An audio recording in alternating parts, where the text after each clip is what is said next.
Boa noite para todos. Estamos hoje, no dia 10 de novembro de 2020, iniciando nossa aula de didática do curso de Pedagogia, período noturno, primeiro e segundo semestre, da Universidade Ibirapuera. Gente, obrigada por vocês estarem participando ao vivo, obrigada, professora Carol, que está aí, né, nos acompanhando.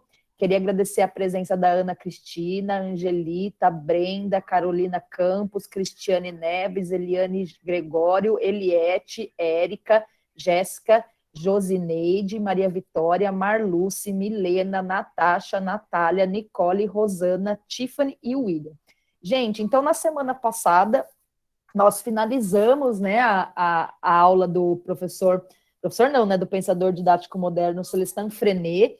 Vimos todos os procedimentos didáticos que ele propôs, e hoje o combinado, né, com a turma foi da gente assistir, aliás, nem é assistir, tá, gente? Apreciar um documentário muito maravilhoso que se chama Quando Sinto Que Já Sei, que são escolas que utilizam didáticas modernas, mas, na verdade, são escolas inspiradoras para nós, né, futuros professores, vocês, futuros professores, para mim, para a Carol também, professoras, mas sempre bom, né, ver escolas brasileiras, tá, gente, em diversas cidades, de várias modalidades, de vários níveis de ensino, desde a educação infantil até o ensino médio, utilizando didática moderna, e como esse trabalho faz diferença na formação do aluno, como esse trabalho, né, dá conta de formar um aluno mais crítico, reflexivo, autônomo, esclarecido, sensível, criativo, solidário, né, com esse tipo de didática que a gente estudou, 3 pensadores,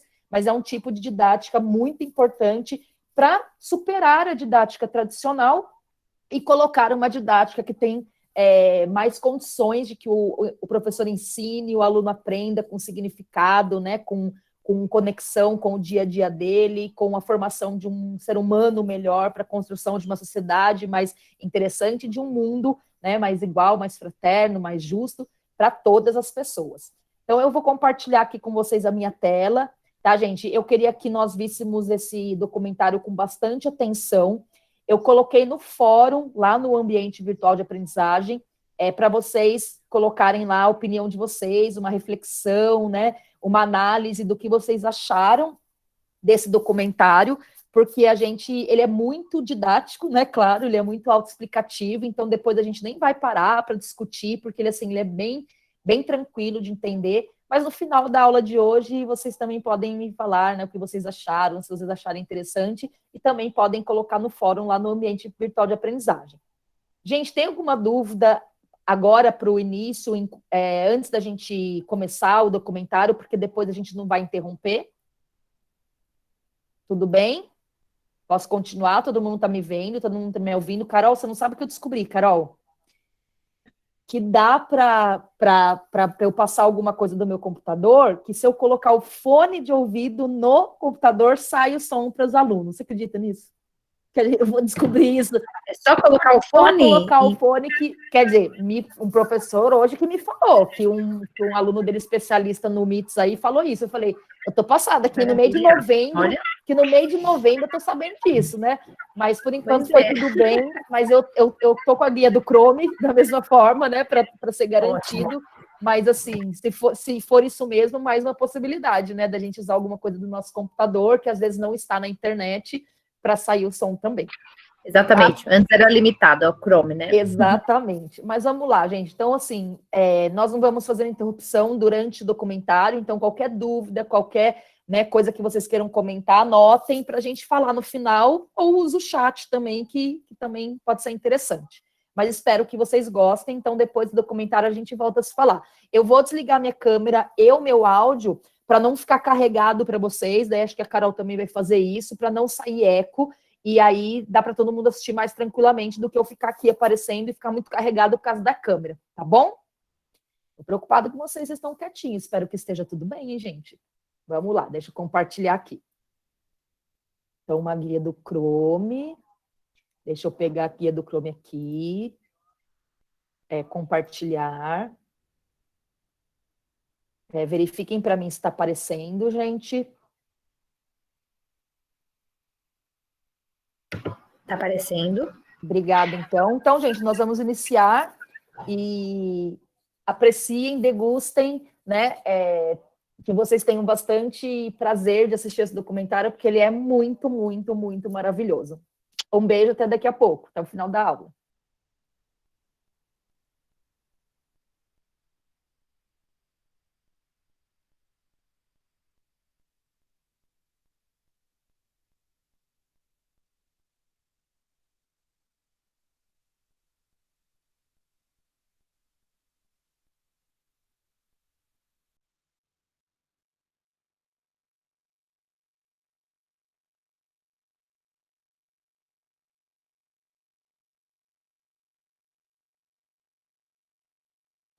Primeiro dia de aula em Ouro Preto, eu fui levar minha filha aos 7 anos na escola e teve a aula inaugural e a diretora fez o discurso inaugural assim: bem-vindos, abre aspas, as crianças são como uma página em branco onde devemos escrever um belo livro, fechado.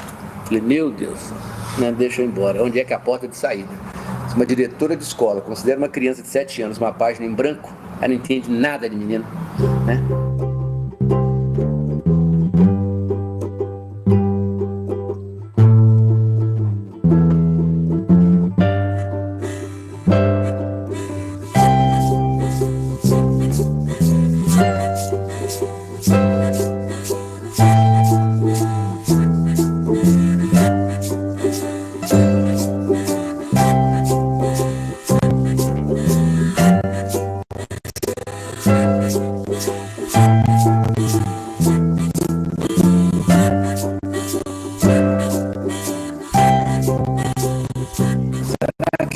A gente criar essa escola, uma escola desse tipo, que seja uma escola alegre, prazerosa, ou a escola tem que ser o serviço militar obrigatório aos 7 anos?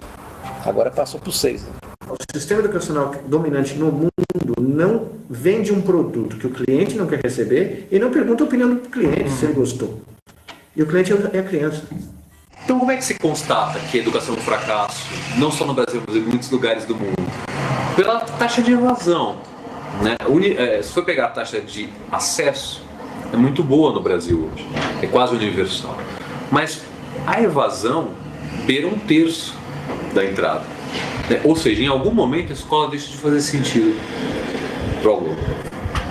O médico do século XX entra numa sala de cirurgia do século XXI. Ele consegue operar? Ele não consegue operar. Ele mal consegue entender o que é que tem ali, onde é que está o paciente. Né?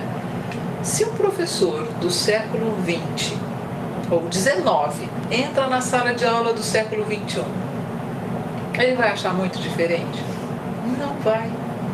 Ele vai ver ali a lousa, o giz, as carteiras enfileiradas, a lista de chamada, tudo conforme era no século XIX. A única coisa com a qual ele não contava era com a cabeça dos alunos do século XXI. E é aí que mora o conflito. A sala de aula do século XXI não é mais aquele quadrado, é praticamente o planeta. Porque com as novas tecnologias, o planeta é o espaço de aprendizado das pessoas. Historicamente, nós fomos um país onde se desenvolveu muitas ideias, mas que pouca coisa foi concretizado, né? A gente desenvolveu teorias, desenvolveu ideias, a academia é um local onde tem ideias interessantíssimas educacionais no Brasil, mas no fundo se praticou muito pouco, se construiu muito pouco em termos de prática educacional. Por que o educador não sai da mesa? Por que tem que ser ele o astro? Por que não o aluno, né?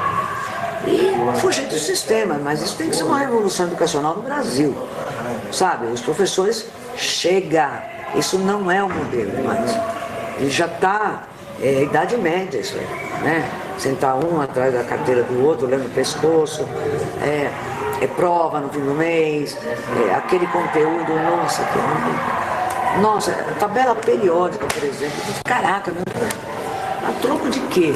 O que os educadores dizem dentro das escolas? Do ensino fundamental ao médio, eles dizem assim: pequenininho, regra, grande, lição. Pequenininho, regra, grande, lição. Você consegue uma pessoa lidar com 15, 20, 30, porque esse é o modelo industrial. É uma equação simples. É um educador vivendo todo o seu espaço de angústia, de desejo, de medo, de segurança, de vontade, de insegurança, sendo responsabilizado por uma instituição para realizar um espaço de aprendizagem com um grupo de 40 crianças. Como é que ele lida com isso? Essa coisa do currículo, a gente só se importar com a parte cognitiva, né? A gente sabe que o humano, ele tem várias outras dimensões, ele tem a questão emocional, que, comanda pra caramba a vida da gente, né? Se a gente for parar pra pensar assim, quanto tempo que a gente gasta da vida, assim, lidando com as nossas emoções e com as consequências das nossas emoções. Você consegue gerenciar a sua raiva? O que você faz quando você está com raiva? O que você bate nas pessoas? A escola tem que lidar com esse tipo de coisa.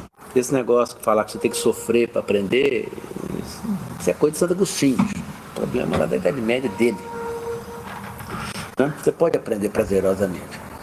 E se a escola quiser, ela pode ser um lugar alegre, prazeroso, bom, agradável. Será que um dia nós vamos conseguir criar uma escola tão boa, mas tão boa, tão alegre, tão prazerosa, que os alunos, os professores, os funcionários exijam aulas aos sábados, domingos e feriados? Esse é um desafio para nós e para todos nós, né? Essa escola ainda não existe, né? Que eu saiba, não.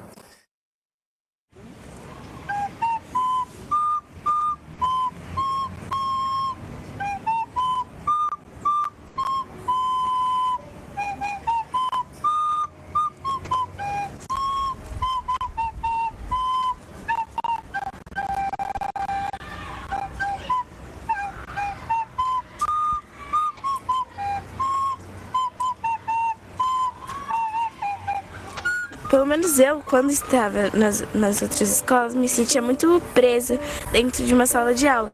E aqui não, aqui você pode vir aqui, sentar aqui, fazer uma lição do livro, ou até mesmo com um colega. Aí dá aquele arzinho de liberdade, você não fica se sentindo preso.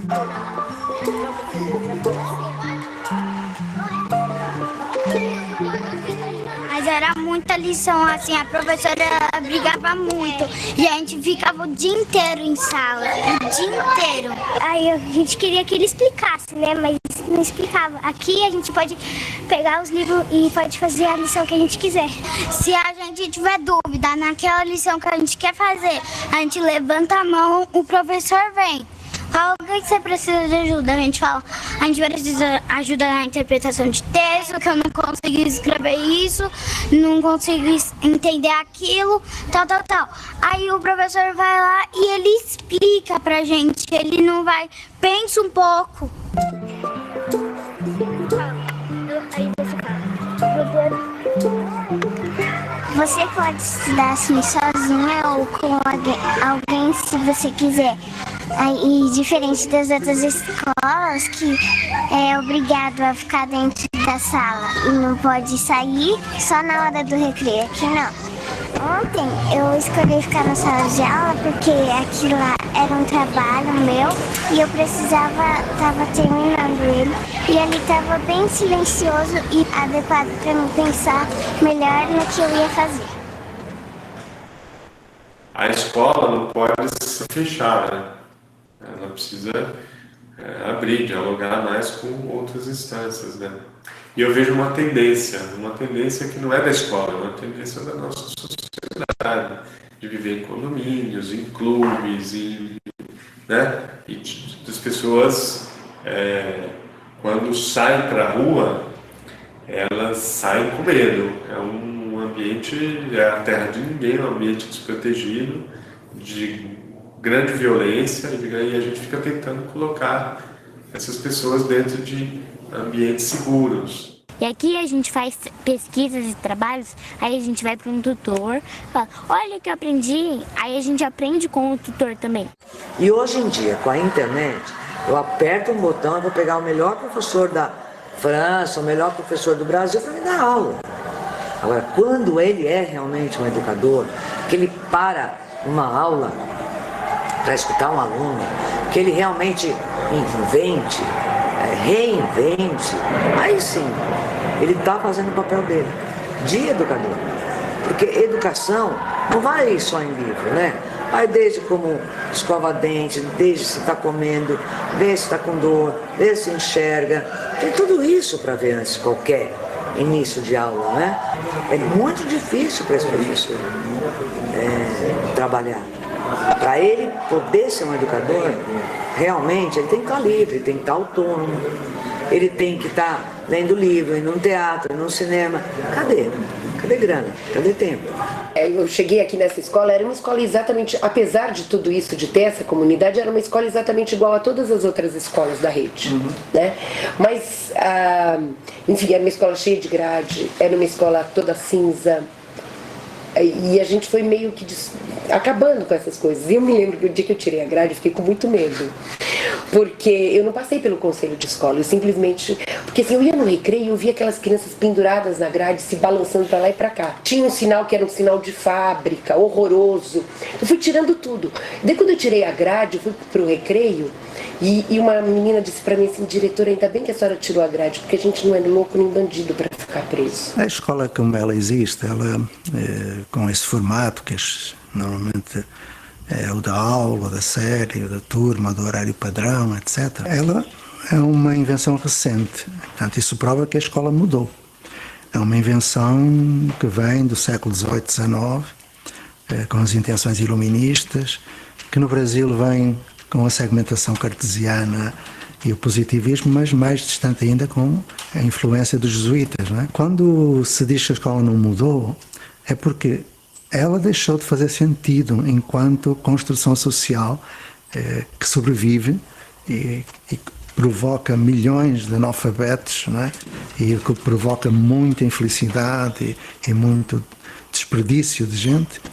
Essa escola não mudou por uma razão.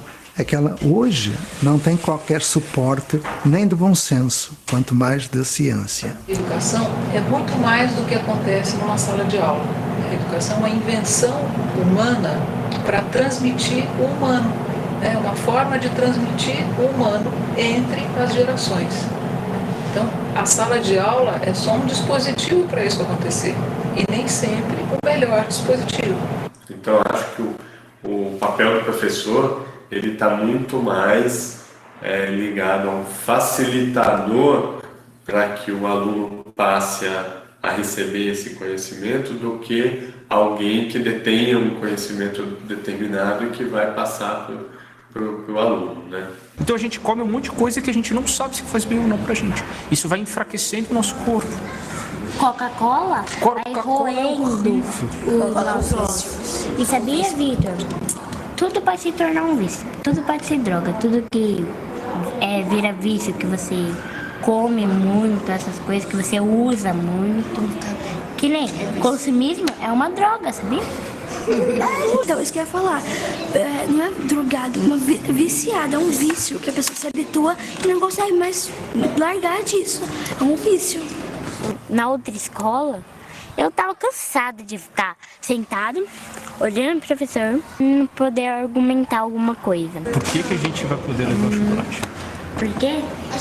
Porque a gente entrou em um consenso que nós poderíamos levar, porque a gente ia dividir com todo mundo. Porque nós seríamos coletivos. E aí? Se a gente levar uma particular, nós estamos sendo coletivos. Justifica? Ajudando. Enfim, só que, Vitor, e aí eles vão perguntar por que a gente vai poder levar chocolate, sendo que aqui a gente não come chocolate. Aí eu vou responder. O dia que ganhou lá da Cacau Show, a gente comeu chocolate. Todo mundo comeu chocolate. Comemos confete. Então o problema é porque não tem para todos. Claro que não vai dar todo dia, né? Senão vai ser uma escola de obesos. Não existe um professor que vem e prepara a aula. Ele simplesmente é um provocador, né? Provoca ação, no sentido de gerar processos cada vez melhores, mais efetivos de aprendizado. E o que se estuda? Tudo que for do interesse daquele grupo, né? No seu ritmo, no seu tempo.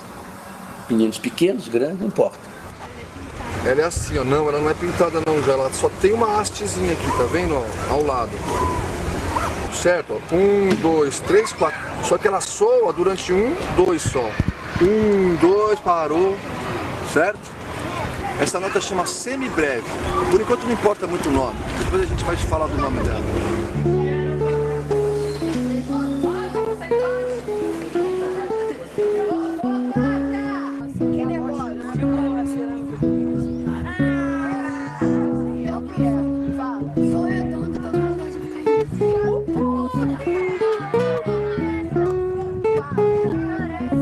Tipo assim, pra mim, mudou muito a forma de... Porque antigamente era, tipo, o professor no quadro explicando pra gente a matéria.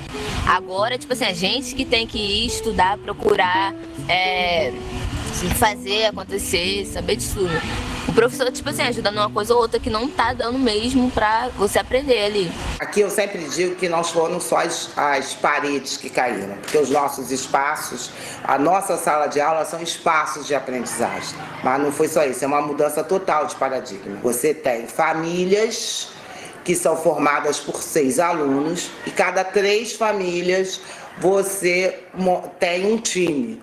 Só que essas famílias, elas foram construídas e montadas com todos os anos de aprendizagem. Então eu tenho alunos, nos times eu tenho alunos de 7º ano, 8º ano e 9º ano. Ele deixa de ser professor e passa a ser professor mentor. Quer dizer, como a palavra mesmo diz, né? Ele é o cara que vai mediar essa aprendizagem do aluno. Então é uma quebra total de paradigmas. Começando a me acostumar agora, no começo do ano eu odiei a ideia. Eu odiei, não gostei. Porque eu pensei que eu não ia aprender nada. Tipo assim, qualquer coisa que eu não sabia, eu começava a chorar, cheio de raiva. Aí eu, professor, não tô aprendendo que não sei o que. Ele, calma, você vai se acostumar. Porque, tipo assim, a gente ficou uns, sei lá, 8, 10 anos, sei lá, da nossa vida estudando de um jeito, só o professor lá. Aí do nada mudou. Aí tem que se acostumar aos poucos, eu acho isso. Porque ficar, sei lá, do nada, tô gostando. Não, eu vou me acostumando aos poucos, com certeza.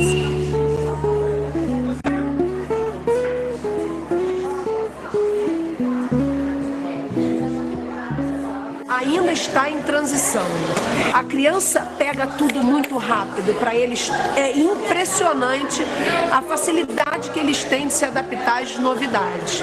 Eu acredito que os adultos, os professores, têm uma dificuldade um pouquinho maior. Mas o método é outro paradigma, é outra forma de olhar a relação ensino-aprendizagem. A gente precisa ajudar esse aluno a se transformar num novo estudante, que é um estudante que tem interesse, que quer aprender, que quer buscar o conhecimento, que quer ir além. Eu acho que a rede municipal, assim como toda a rede de educação tradicional, é muito professor, sala de aula, tarefa, copia, decora, faz prova. Esse não é o perfil do novo estudante. O novo estudante, ele recebe o conhecimento como um desafio e ele precisa buscar soluções para esse desafio. Achei legal, porque não vai ficar tipo assim, um aqui, outro aqui, não, vai ficar gente do lado. Assim, você pode conversar com a pessoa que está do seu lado para você tirar a sua dúvida. Entendeu? Aí vai ter um grupo, aí a gente pode discutir com um grupo. Mas quando a gente estava em fileira, você tentava falar com a pessoa da frente estava mais entretida no caderno do que em você. Aí tava lá, cueca, pô, deixa eu copiar em paz. A gente, em família, no começo mesmo, desse ano mesmo, era só 9º ano, aí só 7º ano. Aí, tipo assim, eu me acostumei só a trabalhar com 9º ano, né, tá?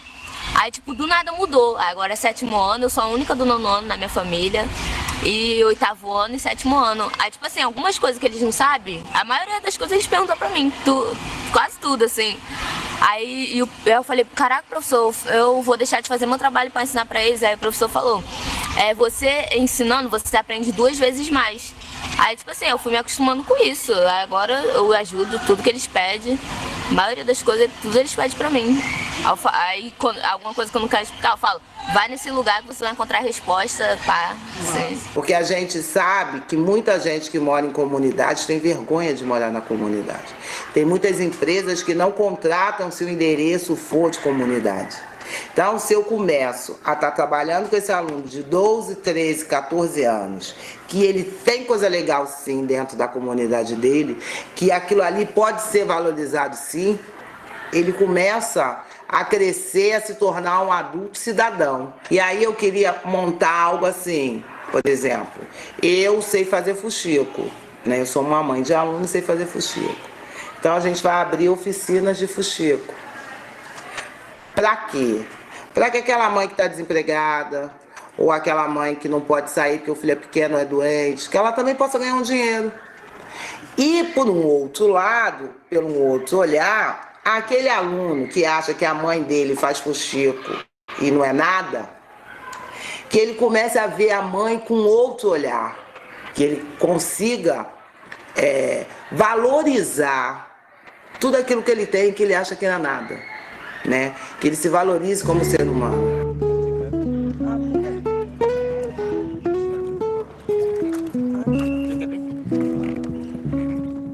O professor Antônio Carlos Gomes da Costa insistia que alguma hora a gente vai ter que ter uma pedagogia bossa nova, que ele chamava, né? Ou seja, a gente precisa, dentro do processo de educação, trazer o que a gente tem de mais forte, os brasileiros, né? Que é a criatividade, que é a ginga, essa coisa com a cultura muito forte, essa coisa com a diversidade, de ter que ser criativo para resolver problema. Pô, olha, vai numa dessas favelas aí que você vê como é que o nego não tem que ser criativo para poder resolver os problemas que eles têm, né? Só que a gente não traz isso para o processo formal de educação, né?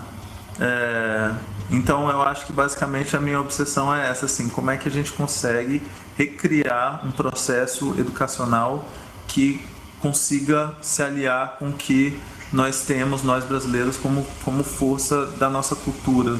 O que é uma pedagogia de alma brasileira, né?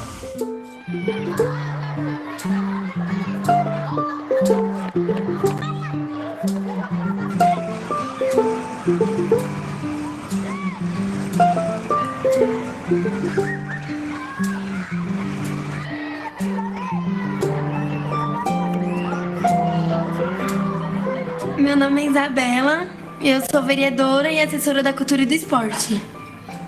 Meu nome é Maiara da Silva Pinheiro, sou representante do Salão da Oitava, vereadora e secretária da Cultura e do Esporte. Eu tenho a função de melhorar o salão, como da comissão, como secretário também. Meu nome é Raíssa Antunes Passos, eu sou prefeita da escola e eu tenho 13 anos. Meu nome é Vitória Leme da Silva, eu tenho 13 anos e eu sou o quê? Nada. Você é da comissão. Há 3 anos atrás nós começamos a pensar o que poderia ser feito para realizar esse trabalho de aproximar o aluno do aluno e os alunos dos professores. E aí a gente teve a ideia de criar algo que a gente está chamando aqui de República de Alunos, que aí foi constituído um grupo de professores e alunos que fizeram um regimento sobre como seria o processo eletivo. A República foi formada conforme foi feita a comissão. A comissão primeiro é a base de tudo que é feita nos salões.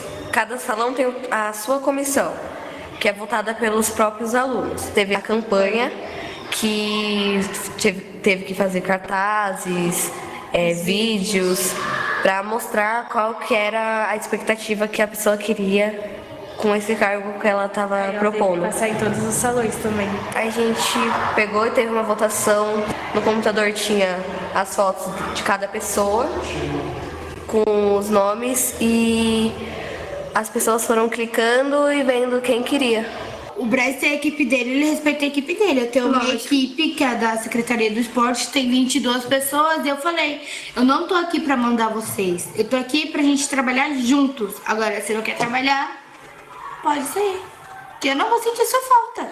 Na medida que as pessoas tentam se unir para buscar a solução, eles criam também os conflitos e contradições, e esses conflitos, essas contradições, quando se fala em construção da democracia, eles são bem-vindos. As escolhas que a gente faz não é só pra gente, acho que é pra escola inteira, como os políticos lá de fora, sabe, mais ou menos, porque às vezes eles pensam um pouco só neles, só que aqui a gente pensa mais nos outros do que nós mesmos, a gente pensa no próximo.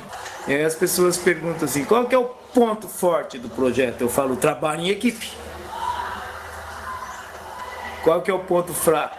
O trabalho em equipe. O trabalho em equipe é o ponto forte, porque essa é uma competência que quem não desenvolve ela hoje não tem condição de ser feliz. Por outro lado, nós vivemos numa sociedade capitalista que prima pelo individualismo e as pessoas têm uma dificuldade muito grande de compor equipe. E na questão pedagógica está posta neste projeto que não é só na escola que se aprende. Tudo que a gente fez até agora, a gente não pensou só na gente. A gente pensou nos próximos, os que vão entrar e os que estão vindo, e os que estão saindo, que é a gente, entendeu?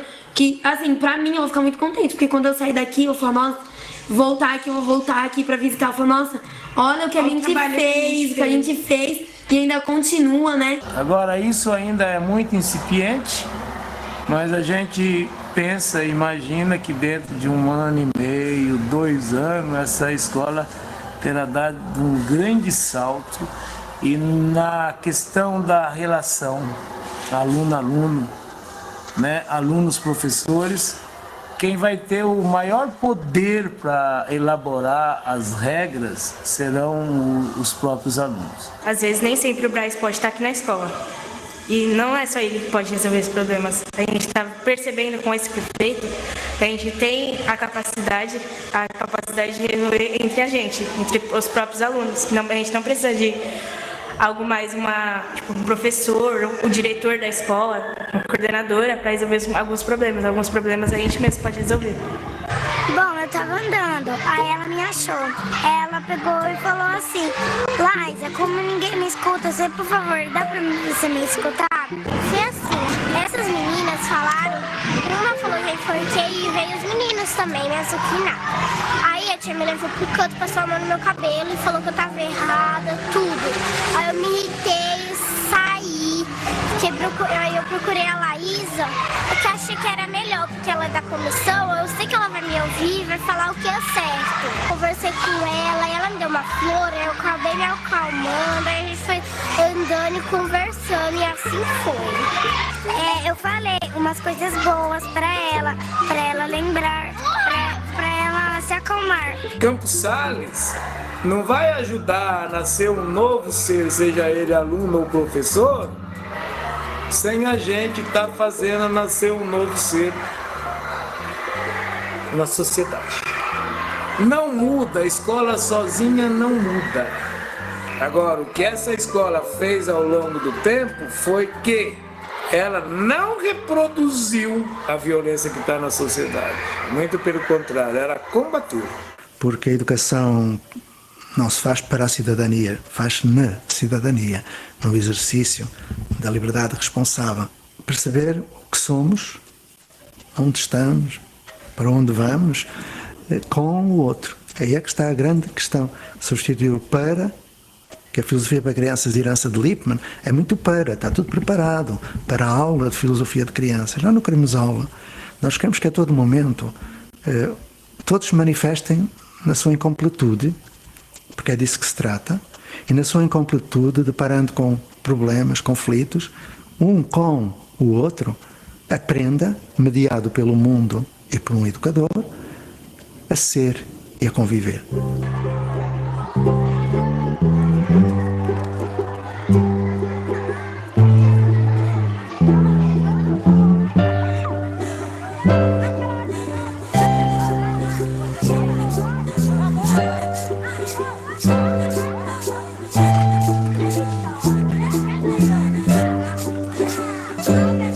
Quando você olha só para o lado vazio e você investe no lado vazio, a solução não transforma. Porque a solução para um lado vazio é só encher.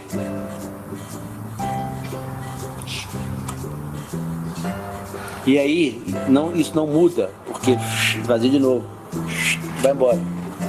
Então você continua fazendo mais do mesmo. E a gente, por que a gente não olha para cá? Porque aqui implica um outro instrumental, é um outro olhar, é outra mirada, é um outro exercício. Não é aprender a medir carência, é medir fortaleza. Não é medir DH, medir o IPDH, qual que é o Índice de Potencial de Desenvolvimento Humano, que existe nessa comunidade. Como é que a gente mede o potencial de desenvolvimento humano? Então nós tivemos que aprender a fazer isso. Então nós fizemos para nós, a PCD, o nosso IPDH, o que ele é? é a capacidade que as pessoas têm de acolhimento, acolher, de produzir ninhos para acolher o outro, para acolher as ideias do outro, para não perder nada. Polos sociais. Agora tudo que vai combinar. Chega e fala, diabo, tá chovendo. Tá chovendo, moleque. Joãozinho. Mas não pode, Gustavo. Pode. Raulzinho vai deixar. Olha aí. A maneira de trabalhar no CPCD, né, a metodologia de trabalhar no CPCD é muito diferente do que a gente vê nos outros lugares. Desde a hora da gente planejar atividade com as crianças, a gente faz o tempo todo pensando em valorizar a criança como pessoa, em fazer com que essa criança, colaborar com que essa criança caiba no mundo. O que ela vai poder ser de melhor. Então a gente foca muito o que ela tem de melhor. Um espaço lá da igreja, ocioso, juntamos lá 120 meninos na época. Conversei com eles, falei, meninada, menino de 7 a 14 anos, eu falei, molecada, é o seguinte, tudo que a gente for fazer aqui é brincando. Nós vamos estudar, ler, escrever, plantar, comer, lavar, jogar, tudo brincando. Top? Claro, 100%. Claro. A função do menino é brincar, né? Você perguntar para o menino que quer brincar, é igual perguntar para passarinho se ele quer voar, né? É ótimo. Aí um gaiato virou para ele e falou assim, ô Tião, cadê os brinquedos para a gente brincar então? Eu falei, rapaz, não tem nenhum. Ele falou, como é que a gente brinca sem brinquedo? Eu falei, essa é a primeira questão que eu jogo para vocês. Vamos fazer uma aposta, no dia em que a gente não conseguir mais inventar os próprios brinquedos, eu começo a comprar. Ok? Top? Fechada a aposta. Eu refaço essa aposta há 27 anos. Você tá confundindo as plantas, ué? Pra que isso aí na orelha? Coloca um outro aí, coloca na orelha, coloca a arruda. Isso aí mesmo. Isso aqui é pra não confundir no meio das plantas. Você quer pôr arruda, você vai lá na mudinha, lá no canteiro de arruda e pega um. Eles gostam dessas redinhas. Olha o tamanho. Tá? Olha. Olha. Se tivesse 4 folhas, Leandro. Seria o quê? Não tem 4 folhas da sorte, né? Mas eu já peguei um hoje. Tá, aqui na hora. Não, na pé de casa. O Deniston tinha 11 anos, ele estava já há 4 anos repetindo o primeiro ano. Eles matriculavam no primeiro ano todo ano. Há 4 anos seguidos já estava no 5º ano. Então o Deniston era repetente, renitente, resistente, paciente, persistente. Todo ano ele ficava no mesmo. Mas ele não aprendia a fazer as 4 operações. Mas ele sabia jogar dama lá no projeto. E olhar por dentro e falar, Denis, você é um cara que tem lógica, você tem visão espacial, você entende matemática. Por que você não resolve isso? Aí um dia eu descobri que matemática e aritmética são coisas diferentes. Ele conhece, ele é bom de matemática, não é de aritmética. Quem é bom de aritmética é máquina. Você faz a conta. Pegamos um tabuleiro de dama, nas casas brancas e pretas enchemos ela com números, de forma aleatória. E criamos uma regra, só pode comer a pecinha que quem fizer uma conta. Se não fizer a conta, o outro joga e sopra. Eu não sei o que aconteceu na cabeça do Denis, então aquele 3 vezes 3, 9, mais tanto, mais os 15, mais pipa, dama. Aí eu falei, opa, o Denis aprendeu a fazer as operações. Ganha quem descartar todas as cartas pro tá bom? Soma. 6, 7, 8, 9. Só um. Tem que jogar. Só um. Tem que jogar o resultado certo, viu, Igor? Esse aí, ó. 7, 8. Você jogou lá primeiro que eu sei. Então põe a sua aqui. Essa aqui já era, né? Não tem a hora de brincar, né? O aprendizado pode ser uma brincadeira constante, não tem a hora do brincar no recreio. E depois da sala, sabe? Você pode fazer tudo uma coisa alegre, prazerosa e tal. Você pode mudar essa atitude, você pode quebrar essas coisas. É claro que os meninos do Ser Criança nunca mais levaram bomba na escola, né? A gente discutiu com ela, menino esperto faz dever em 10 minutos. Passou de 10 minutos, você está perdendo tempo na sua vida, porque o dever de escola é 10 minutos, porque são todos iguais. Você fez o primeiro, o 10 é tudo igual, porque é tudo repeteco, aquela folha de bobagem, né? De ficar fazendo mais do mesmo. Aprende logo, vai brincar de aprender. Brincar de aprender.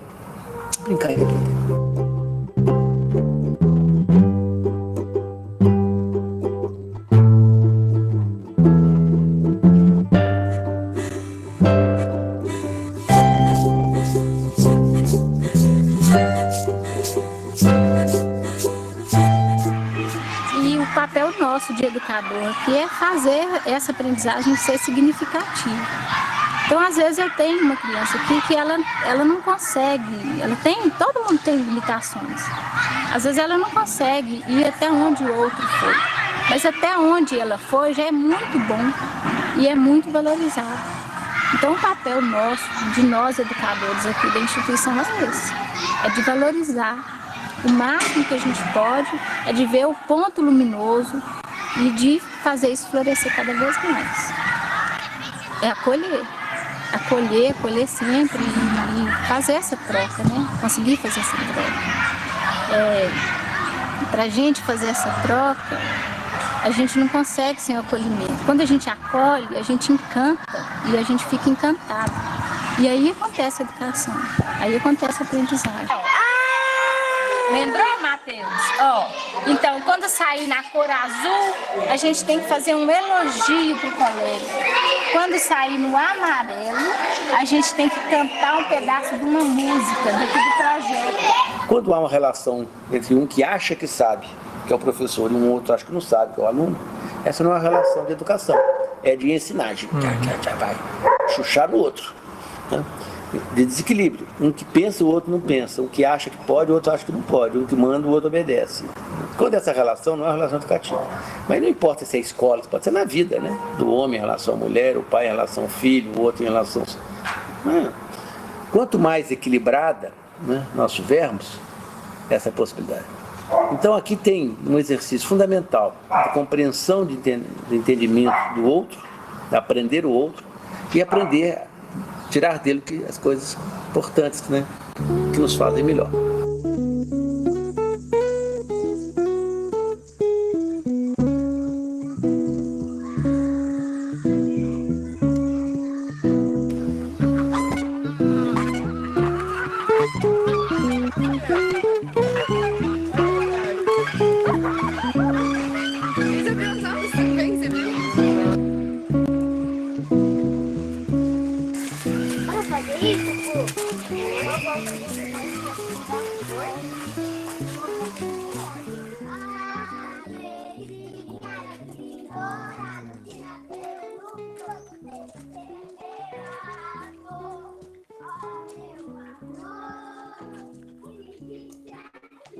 O desenho do Projeto Araibá surgiu assim dessa necessidade. Nossas crianças estavam acostumadas ao ar livre, à rua, eles estavam acostumados a ficar na rua. Então o que nós fizemos? Nós transformamos os espaços da escola. Eu falei, vamos criar espaço de aprendizagem. Então, inicialmente tem uma resistência, né? Mas esse é um projeto que vem da Escola da Ponte, que é uma escola portuguesa, não tem a ver com a realidade do Brasil. Mas e se a gente adaptar, e se a gente sentir, a gente experimentar pelo menos, para ver como que acontece isso? Eu acho que não. E eu acredito que essa experimentação desse projeto foi, assim, fundamental. Essa autonomia, ela é garantida na lei, artigo 15 da Lei de Diretrizes e Bases. As escolas têm autonomia pedagógica, administrativa e financeira, que está de acordo com a Constituição Federal. Se a escola tem autonomia para isso, eu não tenho que seguir um modelo. Nós dividimos a escola, então, em 2 temas, tipo projeto de alfabetização, projeto de pesquisa. Então, tem 6 espaços em que só se trabalha alfabetização. É a escola sem muros, né? A que eu acredito de verdade, porque eu não entendo por que a gente tem que ficar naquele quartinho fechado, né? Não é um castigo, a escola tem que ser um prazer. Então, quando a gente sai, a gente não está só aprendendo os conteúdos estipulados pelo MEC ou pelo município, mas a gente está aprendendo como viver uma vida sociável, cumprimentando as pessoas, sendo, né, humanos. Eu acho que isso está faltando muito no mundo, ser humano mesmo. Deixa eu ver. Faz uma fila. Tá bom, faz uma fila. Mas eu cheguei primeiro.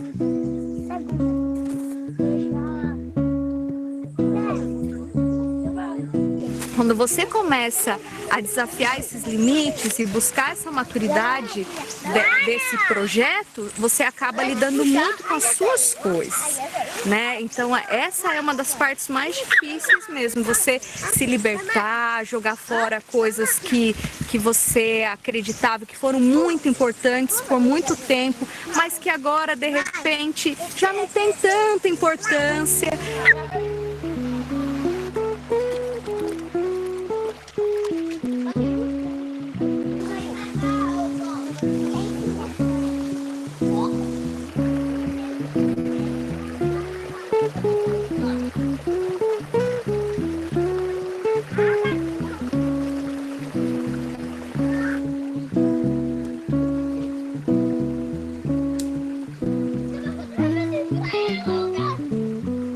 Uma escola sem paredes, sem turmas, sem classes e sem aulas. Essa é a nossa meta.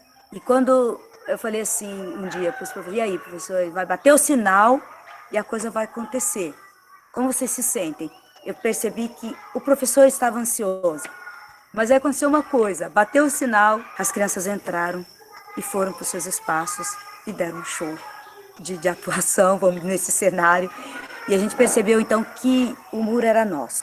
A criança tira isso de letra. A gente agir com a comunidade, com os poderes executivos, com prefeitos, com vereadores, com líderes de bairro, falar para resolver, igual o transporte no bairro. A gente está fazendo agora um projeto, nós fomos lá para outra escola, que a gente vai em tudo que for possível para a gente conseguir, porque aqui o ônibus é 2 em 2 horas. Conseguir em outros lugares é meia hora, aqui em Ubatuba.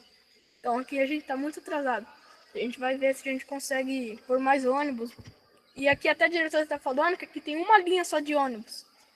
Já no outro lugar tem 2. Por que só o professor tem que construir isso? Não. O pai, o líder comunitário, ele também pode transmitir esse conhecimento. Todas as festas juninas a gente juntava, fazia. Foi a primeira casa aqui de Pau a Pique, que foi feita pelo pessoal da escola, pelas criançadas, que é uma tradição, para não deixar acabar aquela casa de pau a pique antigamente. Então era feito, e em cima dela foi feito trabalho, a gente vinha aqui ensinar a fazer artesanato de papel, de canudo, tem outro senhor também, o senhor João também trabalhou aqui, ele ensinava as criançadas a fazer os trabalhos, fazer as pinturas. Então a gente sempre procurava ajudar. E toda vez que tem reunião de APM, eu não participava da APM. Daí foi um dia que o diretor falou, você não participa na APM? Eu falo, posso participar. E os pais se sentiram colaboradores.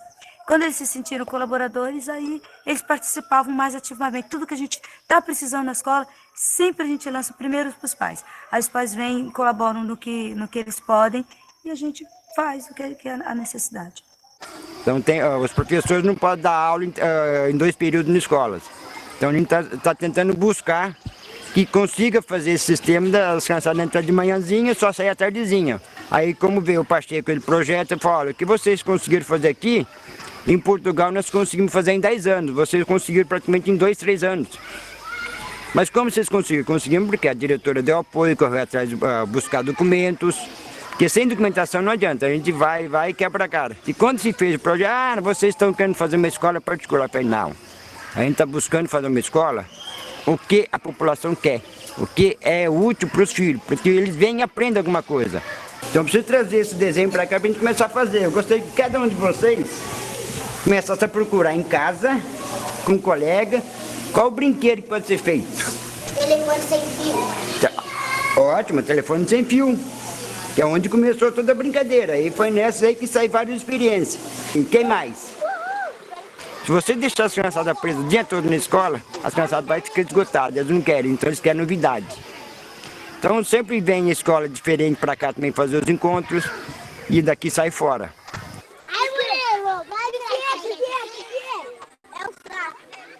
Primeiro eu tava tomando café, aí ele falou que tinha um sapo aqui, eu fui ver. Sai! Cadê ele?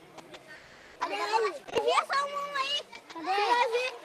Antes eu já tava aqui no parque, aí daqui a pouco eu vi eles virando um banco que eu não sabia o que era, foi lá ver. Aí quando eu vi era um sapo e todo mundo ficava correndo com medo do sapo. Vira com tudo! Que sabe o que é esse? É perereca. Aí eu achei que catei o sapo. Foi todo mundo ficava correndo com medo do sapo. Eu queria pegar aquele sapo, porque eu gosto muito de animais. Eu não tenho nojo desse. Tem que ter coragem pra pegar um sapo, hein? Eu tenho coragem. Mas aí ele gruda, ele não sai mais nunca. Se você ficar para sempre na mão, ele não sai mais nunca. Ele vai pular.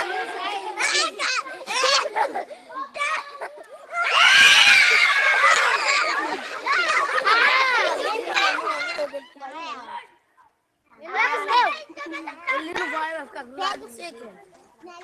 Olha os olhos. Deixa eu segurar. Ai, que lindo. Minha irmã. Deixa eu ir mostrar pra minha irmã. Eu fui levando ele, todo mundo me agarrando, querendo catar o sapo, né? E eu com ele na mão, andando devagar pra ele não pular. E ele geladinho. Não sei porque todo mundo tem nojo de sapo. Tipo minha mãe. Eu defendo que haja recreio toda hora, ou seja, que a educação seja um ato consciente, inteligente e que seja a todo momento. Esse tempo deveria ser sempre, porque a aprendizagem acontece em qualquer momento, não é? E raramente acontece durante a aula. Eu penso que muito mais aprendizagem acontece no recreio do que numa aula. Isto é uma suposição minha.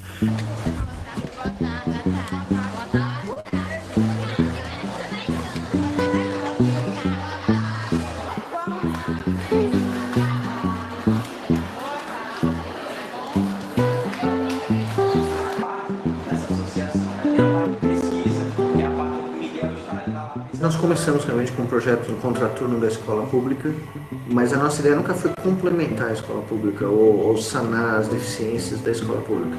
A nossa ideia foi oferecer às nossas crianças um outro modelo de educação, completamente diferente. Um modelo onde elas têm voz, onde elas são protagonistas da própria educação, onde elas têm direito a expressar as coisas que elas gostam, que elas não gostam, ou modificar as coisas que elas não gostam, e onde elas aprendem fazendo. Elas não aprendem tendo que aceitar como válida a verdade que alguém emite para elas. Que a educação tradicional é uma educação extremamente passiva. Só que teve coisa boa, para te falar a verdade. Na chegada da gente, a gente foi muito bem aceito. Eu não me lembro de ter tido qualquer problema de aceitação. Pelo contrário, o pessoal queria muito da nossa atuação. Veja que em Natal, quando começou, tinha uma lista de 1.000 e tantos alunos e nós tínhamos 400 vagas na época. Agora nós temos 600, né? Então nós tivemos que sortear. Aqui em Macaíba também nós tivemos que sortear e nós temos aqui autonomia de estar matriculando porque os meninos chegam aqui. Isso aqui é uma região da zona rural. Você vê, os meninos andam 10 quilômetros aqui só para virem se matricular. O que eu posso te dizer aqui do nosso projeto é que ele é transformador a partir do momento que cada aluno que está aqui consegue levar um pouquinho do que está aprendendo. Se ele aprende a compartilhar o material que ele recebe, se ele aprende a ouvir o outro atentamente, a olhar o outro com um outro olhar, a aprender a dividir, a formar grupos, né? A falar, a ter voz e vez, a partir do momento que esses alunos levam consigo para suas comunidades, para as suas casas, esse aprendizado, eu acredito que tem mudança. E os meninos trazem as questões, os problemas que eles vivem, não é, na realidade deles, trazem os problemas que eles vivem nas famílias, trazem os problemas da realidade. E a nossa função, a nossa tarefa enquanto professores, não é a de estar buscando levá-los a descobrir soluções conjuntas para esses problemas. E os professores, todos que a gente contrata, também são professores da realidade aqui, local, que vivem o contexto, conhecem o contexto, que sabem das expressões culturais, das festas, das coisas, né, dos eventos. E assim, não tem sentido você não trabalhar simultaneamente com professores e com os alunos. Macaíba é uma cidade dormitório do Rio Grande do Norte. O entorno é cheio de fábricas. Seus pais saem para frequentar esses empregos, tem pedreira, você tem assentamentos. Então, os alunos que estão aqui com a gente, eles também trazem esses ensinamentos para aqui, para dentro, né? Hoje eu conheço coisas a respeito da comunidade de Macaíba que eu jamais teria como conhecer se eu não estivesse aqui junto com eles. Então, o aprendizado é coletivo.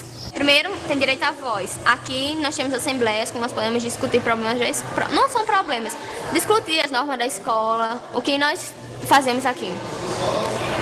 Primeiro, dá direito à voz ao aluno. Segundo, interação com professores. O intervalo é Nós temos intervalo com professores, os professores conversam com a gente como se fossem alunos também. E outra, nas salas, alunos de 9º, 6º, 7º, são idades diferentes. Todo mundo junto, isso é bom. Há uma socialização de idades, de ideias diferentes. Se vocês fizessem, era o seguinte, eu queria que vocês fizessem um desenho resumido disso aqui.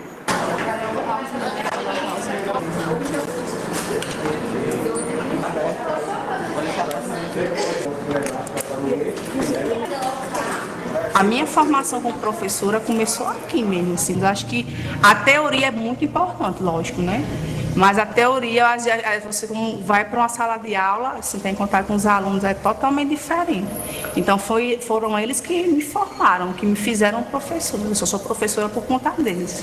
Por exemplo, vem um professor falar sobre política. Nós vimos um jornal, um assunto, nós trazemos para a aula. Aquilo ali já impulsiona outros alunos a conversarem, a debaterem. Eu acho isso bom, não acho que o professor perderia o poder. E sim, ele ajudaria na sua aula. Porque se ele der o poder de fala ao aluno, a um aluno, quem sabe, outros irão se mobilizar e assim vai gerar essa roda contínua. Os alunos vão querer se interessar mais por aquela aula, porque ele vai ver que ali ele tem um poder de fala, ele vai poder estar passando o seu ponto de vista. Isso é bom. Quebra, né? Então, eu não sou mais a professora, eu sou a professora. Sabe? A coisa é uma coisa mais próxima, assim. É mais, sabe? É em conjunto, né? O que está lá mandando e obedecendo, não. É o que está construindo em conjunto, está construindo junto. Quando você vai numa escola, qualquer escola do Brasil, e você conta o que a gente faz, você conta como... A primeira reação dos professores, dos diretores é essa. Mas aqui não dá, porque às 3 da tarde tem um lanche. Ou então o recreio aqui é 1 da tarde, então não dá para ter treinamento de professor. Todo mundo está na zona de conforto, todo mundo está mais do que acomodado com o que tem, entendeu? E aí tem as crianças que não sabem ler, não sabem entender um texto, não sabem... Ninguém para pensar nisso, né? E ninguém pergunta para as crianças porque elas odeiam a escola. Se eu pudesse dizer para você que você não precisa ir para a escola, o que você faria? 99% da molecada fala, não vou mesmo.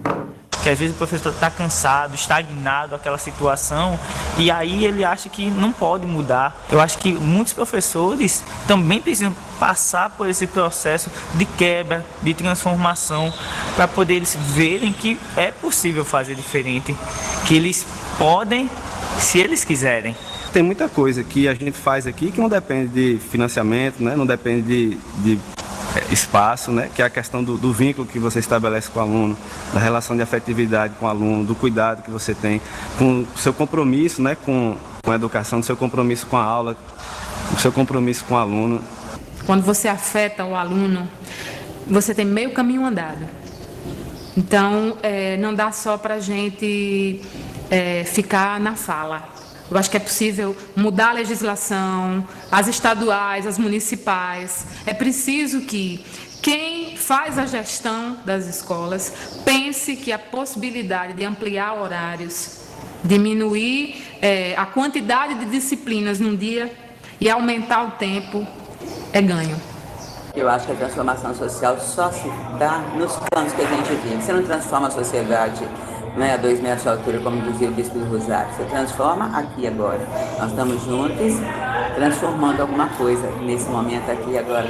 Então, a gente transforma nos grupos que a gente integra. E educação é integrar grupos, principalmente. Ninguém aprende sozinho.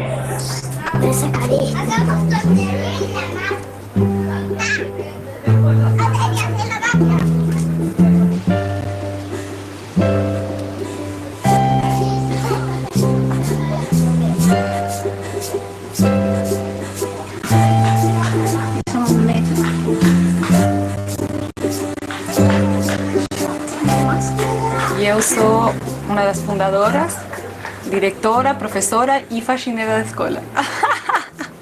Nossa escola ela é uma escola livre, é uma escola não diretiva. Aqui a gente não direciona a expressão do ser. Aqui a gente acredita que cada um tem dentro de si a sua evolução e a sua forma de evolucionar, que cada um tem sua forma. O que a gente faz é criar um espaço protegido onde a criança possa expressar quem ela é. Quem chegou ontem, né? Peraí. Onde está? Andar para Há 32 anos que eu estou aqui, então eu sei que o fogo queima, eu sei que na água pode se afogar, eu sei o que pode e o que não pode fazer. Então na escola livre não é hago o que eu quero, eu faço o que eu quero. Não, tem muitas regras aqui, e tem disciplina, e tem ordem. Cada coisa que eu pego, eu guardo. Aqui não xingamos, aqui não batemos, aqui não desrespeitamos alguém. Eu tenho cor de rosa e você não. Não, aqui assim não fazemos. São limites, na verdade, que não limitam. Por exemplo, não corremos dentro da sala, mas corremos fora. Você sempre pode fazer o que você quer, mas com respeito e no lugar correto, da forma correta, em comunhão. Não pulamos da janela, mas pulamos da casinha, do parquinho ou da cama elástica. Não comemos dentro da sala, mas comemos na cozinha. Cada coisa tem o seu lugar. Não gritamos na cozinha, mas pode gritar o que quiser lá fora. Então, você, no mesmo tempo que a criança ganha sua força de expressão, ela também aprende a como conviver em harmonia e em respeito com todo mundo. Aqui você vê crianças de 1 ano até 13 anos, todos juntos, em perfeita harmonia, com respeito um pelo outro. Não maior isso, hein? Porque, tipo, pega o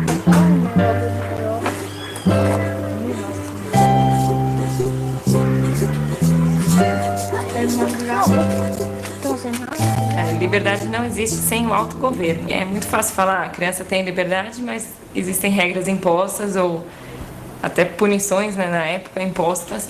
Então você pode escolher o que você faz o dia inteiro, mas se você quebra o vidro, eu vou dizer que isso que acontece, que essa é a punição. Com o tempo foram surgindo outras escolas e acho que as escolas que se chamam democrática hoje, cada uma é de um jeito muito peculiar e muito seu. Summer Hill funciona de um jeito e funciona como internato, outra escola funciona de outro jeito, tem escolas que os pais participam das assembleias. Mais do que escola democrática, mais do que escola livre, é uma comunidade que tem um número grande de crianças e alguns adultos juntos. Então eles se resolvem lá e tem a maturidade, ou se pede uma maturidade, ou convida-se para que eles aprendam uma maturidade de se resolver. Um julgamento ou um olhar de um adulto, ele pode apagar a expressão de 40 crianças em um segundo, ou mais.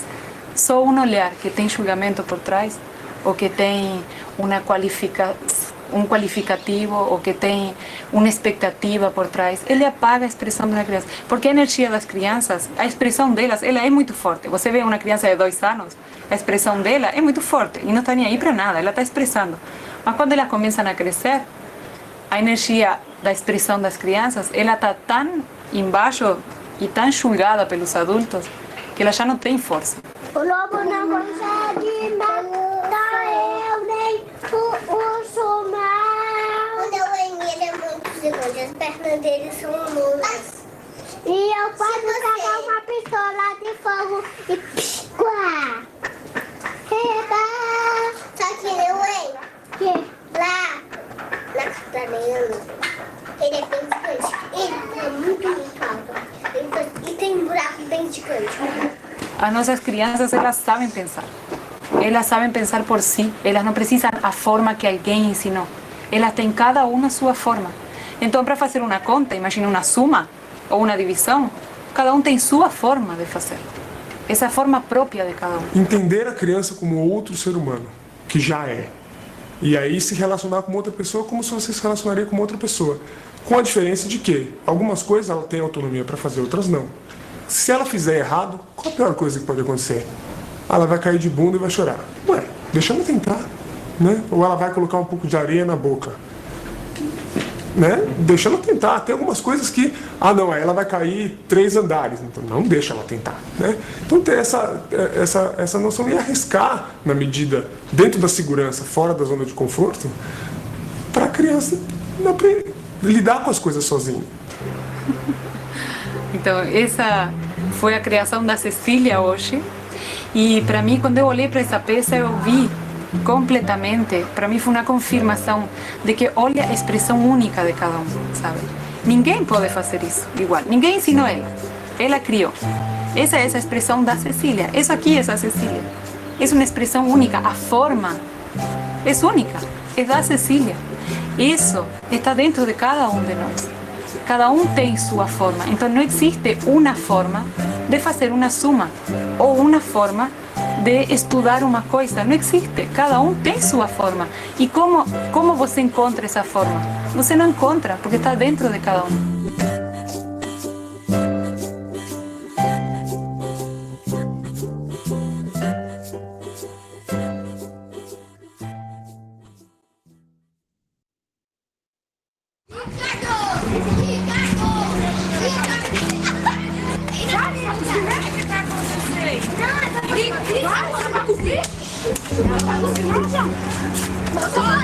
Eu só devia ter arrumado.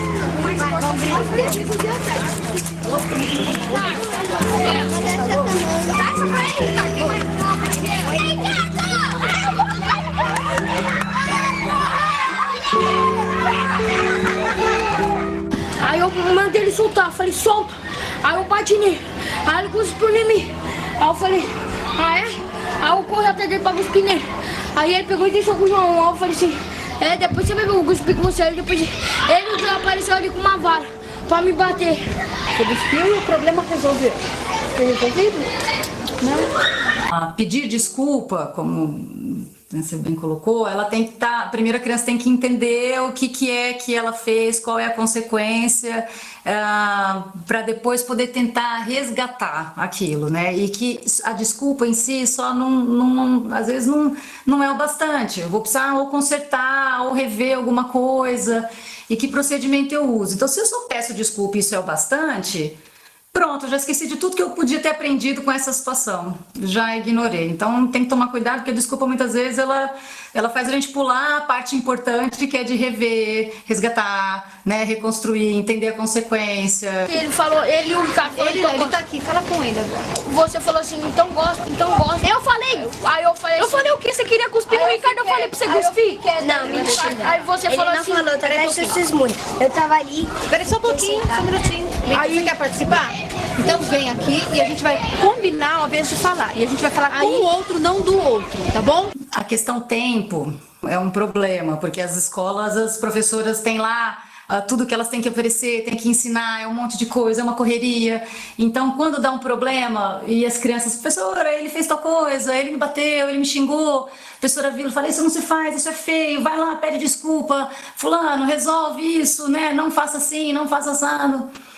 É rapidinho para ela fazer essa intervenção, à distância, mas a chance disso acontecer muitas vezes depois é enorme. Diferente dela chegar e se colocar no papel de mediador mesmo, que o adulto tem que ser para resolver essas situações. Então a professora vai lá, escuta uma criança que trouxe a queixa, enquanto isso a outra criança que está sendo acusada, né, também vai fazer um exercício de escuta, porque vai ouvir como foi que o outro encarou a atitude dele. Depois que um falou, o outro fala, e depois que os dois falaram o que aconteceu e aumentou já um pouquinho a consciência, porque às vezes um viu a situação de um jeito totalmente diferente do outro, né? A professora pode lançar a proposta. Então, como é que a gente faz para resolver isso agora? Mas quando a gente não gosta de alguma coisa, o que a gente tem que fazer, Ricardo? Sei lá, falar. Eu não gosto dessa brincadeira. Isso! Tá vendo? Se você dissesse pra ele um momento assim, olha... Guilherme, eu não gostei de você ter segurado no meu pescoço. O que você ia fazer, Guilherme, se ele tivesse te falado, ao invés de te machucar? Eu ia falar, então para de atrapalhar. Aí ele pediu pra você parar de atrapalhar o que estava acontecendo. E você? Eu tô atrás para não atrapalhar. De sair de perto. Você pensaria nisso? Estão vendo onde está o problema? Ele sai bater papo. Tudo começou pela falta de respeito. O respeito. Quando você chama ele de gordo, ele fica ofendido, você desrespeitou ele.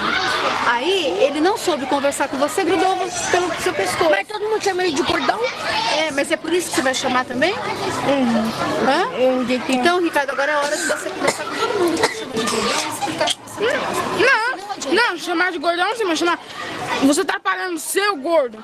O que você acha, fulano, né, que seu colega precisa fazer para você se sentir melhor? né? O que você, né, que foi tido aí como o agressor ou quem, você acha que pode ter sido feito diferente para que isso não acontecesse? E ouvir as crianças falarem, né? As crianças precisam manifestar, depois dessa observação da situação, compreensão do que aconteceu, qual é a ideia, a sugestão que eles têm para aquilo, sem ela baixar ali um decreto do que como é que aquilo deve ser. Sempre vai ter alguém para conversar. Mas uma hora não vai dar, né? Aí alguém vai ter que partir para agressão. Você acha que alguém sempre vai ter que partir para agressão? Não sei, isso. O cara não obedece. E a gente tá pedindo por favor. Ele não obedece nunca. E você já tentou pedir ajuda? Se você então aí, nesse momento que você pediu, não aconteceu, você sair fora, não é melhor do que provocar uma situação? Se você não tem ajuda para conversar, você vai ter ajuda para alguém, para não se bater ou para te proteger? Vai ser mais difícil, não é? Estão tranquilos? Com certeza isso vai levar muito mais tempo do que ela emitir de longe um fica quieto, pede desculpa, né? Mas é mais eficiente em termos de educação, porque essas crianças numa próxima situação vão tentar resolver sozinhas, vão usar esse modelo que foi oferecido pela professora ou professor, né, para resolver conflito. Então, será que o outro entendeu o que eu quis dizer? Né? Ele se sentiu ofendido porque, né? Então, mas não era a intenção. Então, vamos rever que de outra maneira eu posso falar aquilo. É só assim que vai dar para construir, quando as pessoas pararem para conversar e se ouvir, né? Só se aprende quando, perante algo, e esse algo pode ser uma necessidade, um problema, um desejo, um sonho, o que for, alguém se interroga, alguém se aproxima e os dois, com relação à fonte de conhecimento, que pode ser uma pessoa, pode ser uma lan house, pode ser um livro, uma biblioteca, a internet, no ciberespaço, fazem um combinado, ou seja, um projeto. E quando isso acontece, a aprendizagem deixa de estar centrada no tradicional aprendente, que é o aluno, e deixa de estar centrada no tradicional ensinante, que é o professor, o currículo, para estar centrada na relação. Está tudo centrado na relação. E é da qualidade da relação e dos instrumentos que a medeiam que a informação é transformada em conhecimento. Existe produção de conhecimento. É na relação. Eu vou entendê-lo e vou procurar o consenso. Portanto, aqui não há espaço de democracia representativa, há o espaço de direto. Eu e tu e eu. E no meio, na relação, está a resposta.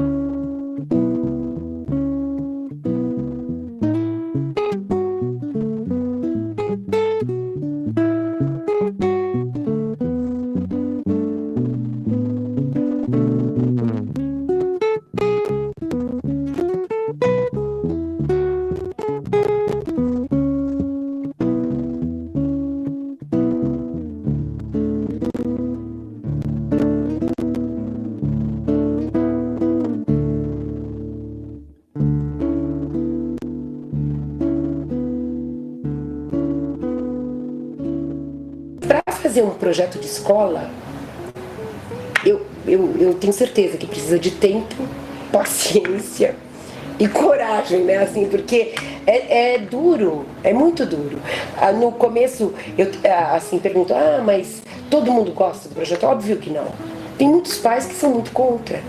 Então a gente tem que fazer também um trabalho com a comunidade. Tem crianças que saem da escola por causa do projeto? Tem. Mas tem crianças que também entram na escola por causa do projeto. Se vocês estão levando seus filhos para uma escola que não faz bem para vocês, que não faz bem para os seus filhos, então mudem. Não esperem alguém mudar, porque ninguém vai mudar pela gente. Somos nós que temos que mudar. E essas crianças que estão aqui inocentes, com aquele olhão brilhante, elas confiam 100% na gente. Elas confiam que a gente cria um espaço verdadeiro para elas. Então, se a gente está levando elas para uma escola, ou está dando uma educação que nem a gente acredita, que a gente sabe que não é legal e não mudamos, estamos à espera de alguém mudar por nós, então nunca vai mudar. Eu acredito tanto nesse modelo e é o que realmente eu quero pro Miguel, sabe? Hoje, assim, se eu... Espera um pouquinho. se eu batalho tanto para chegar nesse ponto, é porque eu acho assim que a instituição da escola ela tem uma troca muito rica. E o meu sonho é encontrar um lugar onde o meu filho possa estar feliz, possa aprender com prazer. E se eu tô agora com 9 meses, prestes a ganhar neném, nessa escola ainda trabalhando, é porque realmente eu acredito que o rumo é esse.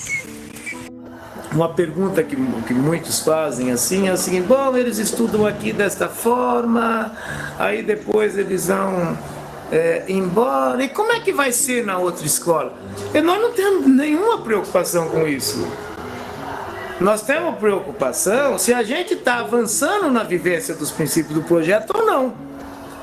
Se a gente está avançando na autonomia, na responsabilidade, na solidariedade. Agora, aqueles alunos que nós estamos vendo que está avançando na questão da autonomia, da responsabilidade e da solidariedade, ele vai se sair bem em qualquer local. Progressista, conservador, quer dizer, isso nunca foi problema para nós. Eu acho que de um lado é preciso de uma militância e de outro lado é preciso da sociedade entender que educação é uma coisa que precisa ser discutida, né? Educação é alguma coisa que precisa ser pensada, educação é alguma coisa que precisa ser refletida, e que nós precisamos sair um pouco do reducionismo de pensar apenas um foco da educação do vestibular ou um foco da educação para mercado de trabalho, que educar é alguma coisa muito maior do que isso, que vai além disso. Educação é escolha. Eu tenho que escolher estar, eu tenho que escolher, eu tenho que optar por caminhos. E os caminhos, eles se fazem no coletivo. Não existe o fazer isolado, né? Então a gente precisa pensar no coletivo. Eu acho que tem muita coisa para mudar, né? Então eu estou aonde eu sonhei estar, numa educação que é possível. E transformando aqui e agora. É no menino que está do lado, é no menino que está no corredor, é no menino que está aqui com a gente no turno. Ele, junto com outro, mais outro, mais outro, eles vão fazer a diferença. Pais sabem criticar professores, professores sabem criticar poder público, alunos sabem criticar as escolas, mas ninguém se ajuda. Então primeiro tem que haver uma sociedade entre todas essas partes. Porque sem isso não haveria lutas individuais, somente professores lutam por questão salarial. Alunos querem melhor educação. O poder público, alguns querem se melhorar, outros não conseguem, por falta de apoio. Então, primeiro tem que haver a compreensão das partes. Eles têm que se ajudar. Acho que isso seria o ponto de partida. Para mim, educação sempre vai significar alguma coisa que só acontece no plural. Porque para acontecer são necessárias no mínimo 2 pessoas, o eu e o outro, por isso que é plural. Para os professores, ousadia, né? Quem não ousa, quem não busca, quem não oportuniza, não sabe o lugar. Então, que eles deem voz e vez aos alunos, deem a possibilidade de aprender junto, porque o professor ele aprende com o aluno e o aluno aprende com o professor. Não é para, é com. Professor com aluno, não é o aluno para o professor para o aluno. Isso precisa ser propagado. Aprender para a vida, aprender para construir, aprender para equilibrar, aprender para ousar.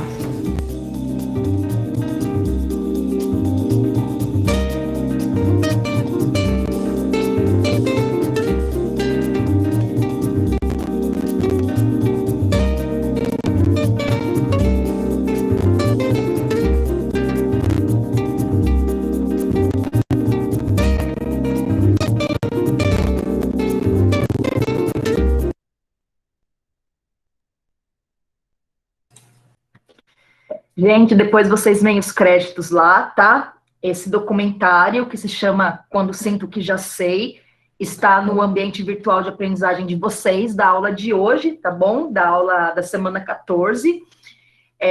Eu espero que vocês tenham gostado, porque, assim, é um documentário que eu gosto muito, muito, muito.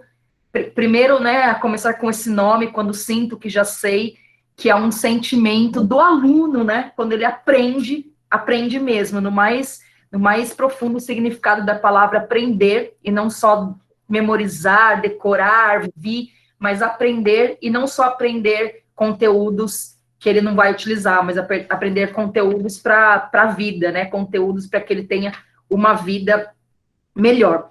Uma das cenas que mais me emociona nesse documentário é esse final de uma moça em Ubatuba. Eu não sei se vocês sabem, mas eu morei em Ubatuba durante 10 anos, dos 7 anos de idade aos 17. Meus pais moram em Ubatuba. Nós demos aulas, né, online lá de Ubatuba, quando a gente estava lá. E antes de eu assistir esse documentário, eu nem sabia que tinha essa escola lá, né? Inclusive, minha próxima ida para Ubatuba, eu quero procurar e ver se tem ainda, se funciona, né? Marcar uma visita, porque é inacreditável que é uma escola que a gente, às vezes, sonha, ela existe, né, gente? Então, tudo que a gente viu, né, no Celestino Frenet, no DIU e na Montessori, tudo que a gente viu de didática moderna, e que a gente fala, nossa, que sonho ter uma escola assim, essas escolas existem, gente. São poucas, mas existem. E o mais importante que a gente tem que lembrar aqui é que essas didáticas modernas, essas escolas inspiradoras, elas são feitas por pessoas como a gente, por pessoas comuns, né, com vontade, com uma concepção de educação bacana. Mas voltando à questão de Ubatuba, que eu não falei, uma das cenas mais bonitas é aquela professora embaixo da árvore, né, grávida de 9 meses, falando, se eu estou aqui com quase 9 meses, né, quando ele é quase nascendo, Miguel, é porque eu acredito nesse formato, né, de escola, nessa formatação, nessa educação que eu estou fazendo aqui. E ela fala, eu quero isso para o meu filho, eu quero que o meu filho estude numa escola assim. Então, eu acho que é uma das coisas que mais me emociona no vídeo, sem contar uma coisa que eu acho muito interessante, que é o comecinho, que aquele professor fala assim, que foi numa palestra, né, na escola das filhas dele, e a diretora disse, olha, pais, podem ficar tranquilos, porque os seus filhos são para a gente como um livro em branco, e nós vamos escrever uma história. Aí o moço falou assim, bem se vê que essa mulher não entende nada de menino, né? Não entende nada de criança. Que a criança tem, sim, uma bagagem, né, muito grande, que você pode trabalhar a partir daqueles conhecimentos deles de mundo, você ampliar, você, né, trazer o novo, você problematizar. E aí, imagina esse cara, né, que tem uma visão tão legal de educação, ouvindo a diretora da escola, da filha dele, falando isso. Tipo, gente, tá tudo errado. Então, eu não queria me alongar, gente, porque eu poderia ficar aqui 3 horas, 4 horas falando desse documentário, mas, na verdade, eu quero ouvir vocês. Professora. Sabia que isso é você, William. Gostou? Não, antes do William falar, calma aí, William. Alguém já tinha assistido esse documentário? Eu gostei. Vocês gostaram? Vamos Não tinha assistido, e inclusive você já tinha dado esse exemplo desse pai aí em umas aulas anteriores, né, que você tinha contado esse exemplo aí do pai que chegou, né, para matricular o filho, e a diretora tinha falado. Foi bem legal essa parte mesmo do documentário, né?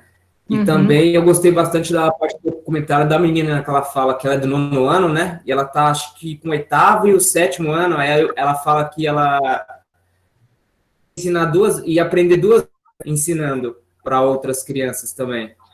Isso. Achei bastante interessante essa parte. Tem uma escala, né, gente, científica que fala que você aprende, quando você está ouvindo, você aprende 30%, quando você está ouvindo e vendo, você aprende 25%, quando você está escrevendo, você aprende 40%, e quando você está ensinando alguém, você aprende 90% daquilo que você está ensinando. Eu acho que, assim, sou uma das provas vivas, professora, assim, porque eu estudo inglês, né, já faz uns 5, 6 anos que eu estudo inglês. E meu amigo, um tempo atrás aí, ele tá concorrendo uma vaga lá no emprego dele, numa área que precisava de inglês, e ele não sabia de nada, né? Aí eu falei, não, vai lá estudar junto comigo, aí eu te ensino algumas coisas. Aí ele falou, não, quanto você vai cobrar? Não vou cobrar nada, você apenas estuda comigo, aí eu aprendo junto com você, e já era. Sim. E, realmente, quando eu estou ensinando para ele, eu estou aprendendo mais.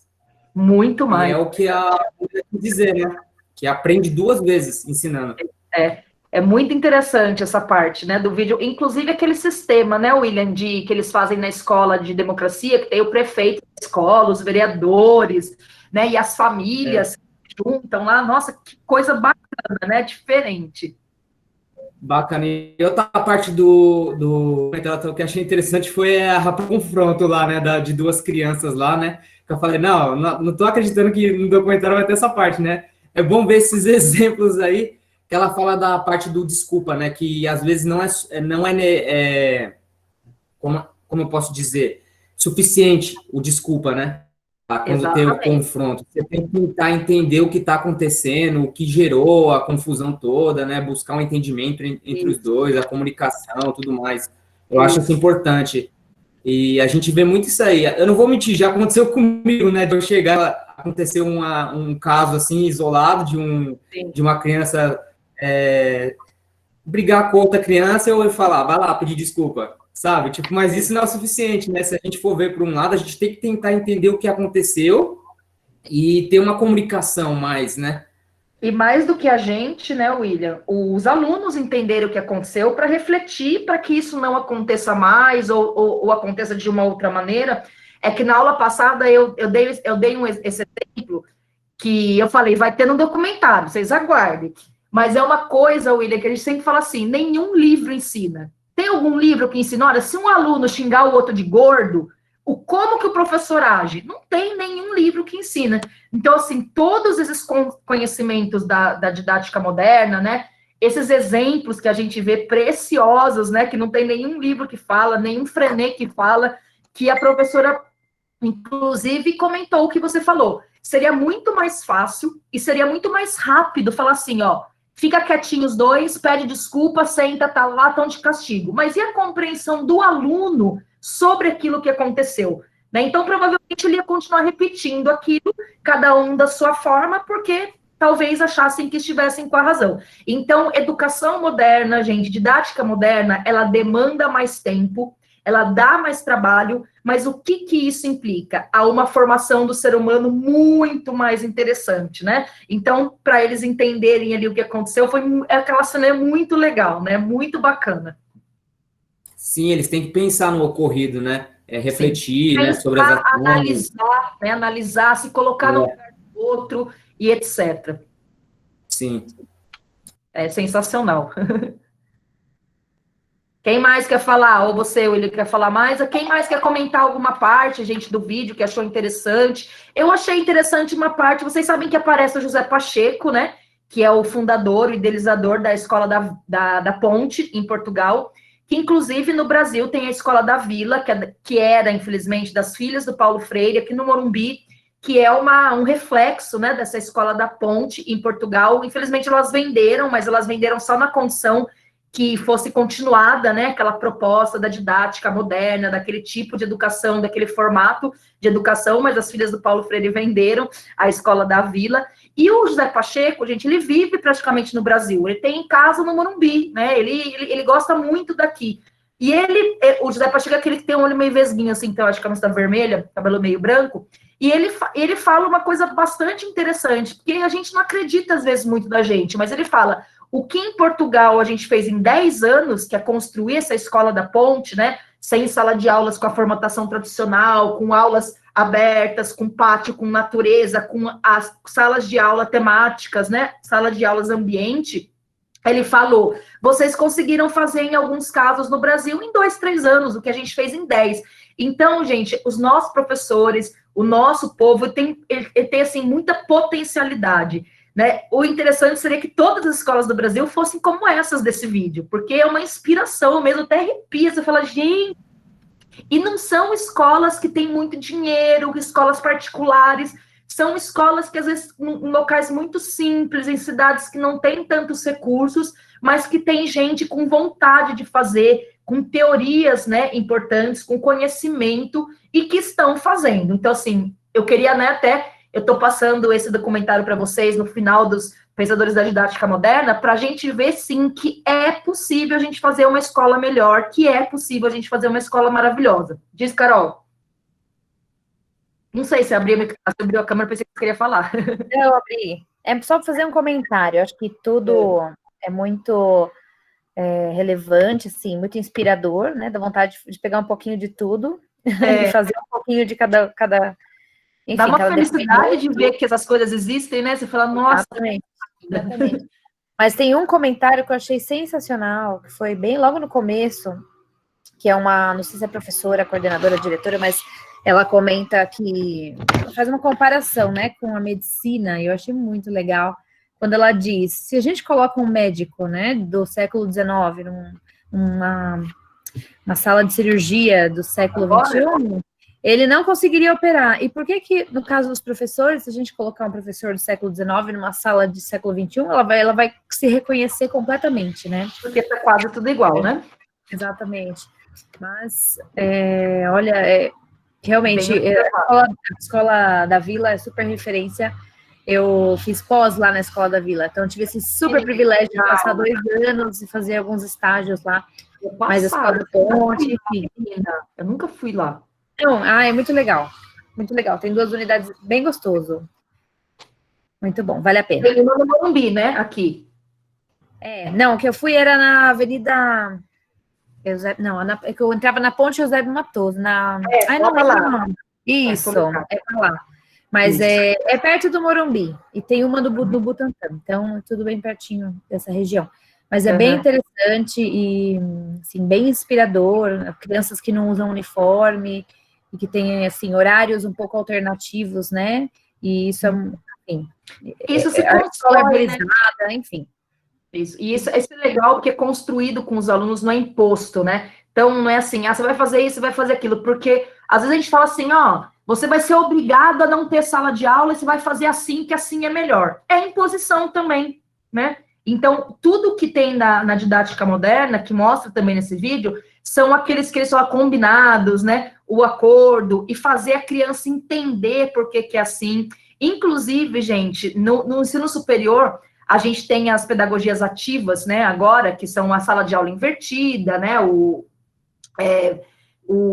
Instrução entre pares, gamificação, que a princípio, quando a gente apresenta para os alunos, eles, não, professora, a gente prefere que você dê aula aí, né? Dá aula aí, fica falando aí que é melhor, né? Desse jeito aqui a gente não gostou, porque no início existe um estranhamento até por parte dos alunos, então tem até uma menina que fala, no começo eu não gostei não, eu achava melhor que o professor que mandava a gente fazer as coisas tal, e depois eu fui entendendo, né? Essa questão da autonomia que o aluno tem, né, para estudar, e junto com a autonomia tem que ter responsabilidade, né, tem que ter uma consciência, senão nada funciona. Quem mais? Professora, Diga, William. Corrija-me se eu estiver errado, mas, assim, essa transição, ela acontece aos poucos, né, não é uma coisa que já é colocada em prática, assim, de uma hora para outra, a gente tem uma ideia, vamos colocar agora, vai funcionar desse jeito, ela vai acontecendo aos poucos. Isso, tem que ir aos poucos, porque assim, você sair de uma escola sexta-feira e chegar na segunda-feira, tá tudo diferente, né? É muito desconfortável para qualquer ser humano, gente, que o ser humano, ele é um pouco, né? Arredio a mudanças. Então, as mudanças, quando acontecem, né? A maioria dos casos, mas na escola, nesse caso principalmente, aos poucos, construído com os alunos, né? Porque se for construído só pela direção e só pelo professor, né, e imposto para os alunos, é a mesma coisa que o tradicional, né? Então, assim, o legal é construir com os alunos e esse processo vai sendo lento, mas quando você viu, é uma outra escola. Então, também bem observado, William, bem observado. E nenhuma das falas também, professora, fala que não é só o aluno que tem a dificuldade, que a maior dificuldade é o professor entrar nessa nova mudança, que o adulto tem mais dificuldade do que a própria criança em se adaptar a essa nova mudança. Exatamente. O ser humano, quanto mais idade tem, gente, menos quer mudar as coisas.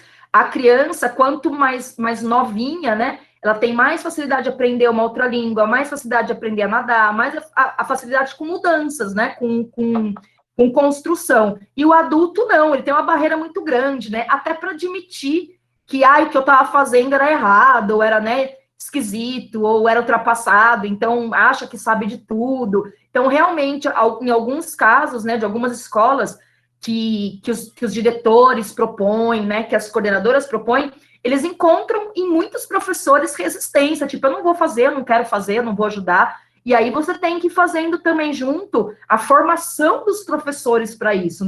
Gente, é igual a gente viu no vídeo da Montessori, que as professoras lá daquela cidade, né, Cataguá, sei lá, do Rio Grande do Sul, que estavam aprendendo a lidar com a didática montessoriana, elas se questionaram, mas como assim que eu não vou ser mais a professora, aquela que ensina, eu vou ser só uma mediadora? Então, assim, tem que ser aos poucos, porque o ser humano, ele, muitas vezes, ele fala, não vou fazer, porque ele não entende. Mas quando ele começa a entender o processo e ver que é melhor para os alunos, melhor para os professores e melhor para a escola, eles vão se abrindo. Então, realmente, o ser humano apresenta muito, adulto apresenta muito mais resistência a essas mudanças de paradigmas, né, do que as crianças. E, gente, aquela coisa, né, a educação é uma das coisas, é uma das últimas coisas que muda na sociedade. Tudo vai se modernizando, tudo vai ficando, né, melhor, vai se adaptando aos tempos, a educação fica lá no velho, no tradicional, e demora muito para mudar, né, muito para mudar. Então, essa mudança que está acontecendo agora na educação, né, de 20 anos para cá, já deveria ter acontecido há muito tempo, né? Desde que acabou a Idade Média. Mas, infelizmente, já tem professor dando aula que nem na Idade Média. É o que a Carol salientou ali, né? Do médico e do professor. O professor da Idade Média vem aqui dar aula nas escolas, ele vai se sentir, nossa, estou em casa. Que ele vai pegar um giz, uma lousa, vai fazer do jeito que era e ninguém vai questionar, né? Vai achar, que bom, esse professor arrasou. E na medicina ele ia passar, tipo, a maior vergonha do mundo. Ele ia falar, oi, não consegue nem fazer nada. Então, a gente tem que questionar também essa questão da educação, né? Como o William falou, aos poucos, e como a Jéssica falou, ir assim, ultrapassando as barreiras, quebrando as janelas, né? E entrando devagarinho e construindo devagarinho. Quem mais tem alguma coisa do vídeo que chamou atenção, gente, que você achou legal, que achou diferente, que queira comentar? Não é obrigado a comentar, tá, gente? Eu não gosto de obrigar ninguém, tem que falar, tal. Mas se alguém quiser falar, tudo bem. Se alguém quiser escrever no chat, tudo bem. Se não quiser falar, tudo bem também, porque acho que o vídeo, só de assistir, fica assim, né? Nossa, eu não preciso nem falar nada. É quase assim, né? Eu não consigo não falar nada, mas eu tenho que falar. Mas se eu não falasse nada, vocês iam falar, professor, tá ótimo, porque realmente o vídeo é bastante interessante, né? O formato dele, embora ele tenha 1h10, né? 70 minutos, ele é muito prazeroso, muito bacana, né, de ser assistido. Espero que vocês tenham gostado, que vocês tenham curtido, e eu acho assim, todo mundo que vai ser professor no Brasil tem que assistir esse documentário, para ter pelo menos uma inspiração, né, porque às vezes a gente está vendo as escolas, as crianças, os índices, né, da educação brasileira, e você vai ficando meio para baixo, você vai ficando meio depressivo. Então, quando você vê um documentário desse, você fala, nossa, gente, vamos lá, força na peruca, a gente vai conseguir. E é isso que eu queria trazer para vocês, escolas inspiradoras mesmo, para inspirar vocês, enquanto alunos, né, a fazerem a diferença também aí nas escolas de vocês, para os alunos de vocês.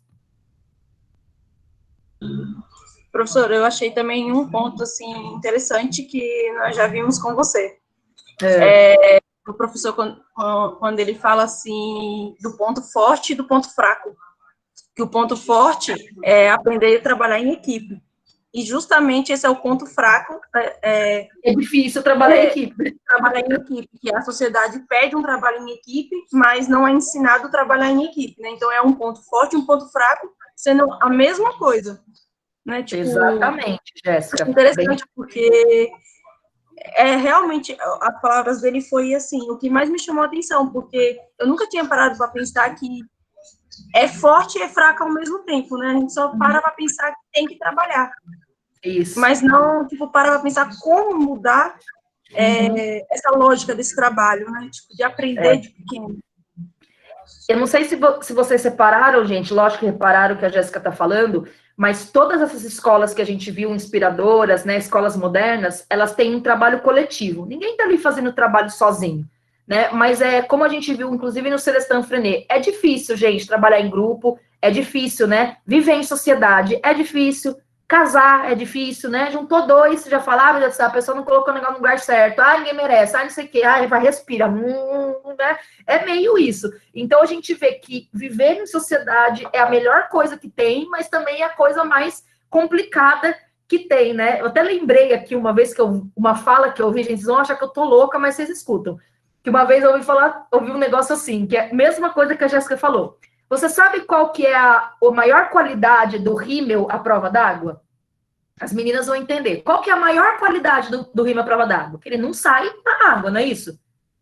Não sai na água. Então você fala, nossa, posso lá mergulhar, posso lavar a cara e não sai na água. E qual que é a pior coisa do rímel à prova d'água?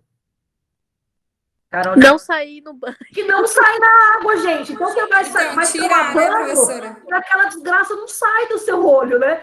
Então, olha como que são as coisas. A mesma coisa que a Jéssica disse, né? A melhor coisa que o rímel prova d'água tem, que é não sair na água, é também a pior coisa, porque você não consegue tirar, dá um trabalho do cão, né? Então, trabalhar em grupo é mais ou menos isso, gente. Vocês sabem, né? Já fizeram um trabalho em grupo, é muito difícil, mas é aquilo que vai resolver e é aquilo que você tem de melhor. Então, assim, muito bem observado também, Jéssica. Espero que vocês não lembrem, nunca mais esqueçam do rímel, que eu nunca mais esqueci quando eu ouvi falar isso, do rímel prova d'água. Mais alguma coisa, gente, que vocês queiram falar? Professora. Oi, Rosana. Eu percebi também a forma assim que eles se expressam, né? A forma deles conversarem. Os alunos, achei né? muito fofo. Gente, é impressionante a capacidade que eles têm de expressão e de pensamento que às vezes nenhum adulto tem, gente. Então, eles falando ali, né, que, eu sou prefeita, a gente tem que decidir essas coisas. Porque antes eu estudava assim, agora é de outro jeito. Eles parecem que as crianças estão dando uma palestra sobre educação moderna. E a desenvoltura e o poder de análise, de raciocínio, de síntese, gente, que eles têm. Por que que eles têm isso? Porque eles praticam isso na escola. Então, se na sala de aula eles analisam uma coisa, eles discutem uma coisa, lembra do Frenet? Eles propõem uma coisa, eles conseguem fazer isso em outros ambientes, com outras coisas. Então, é impressionante como você vê aluno ali, que você fala, eita, o que é anão?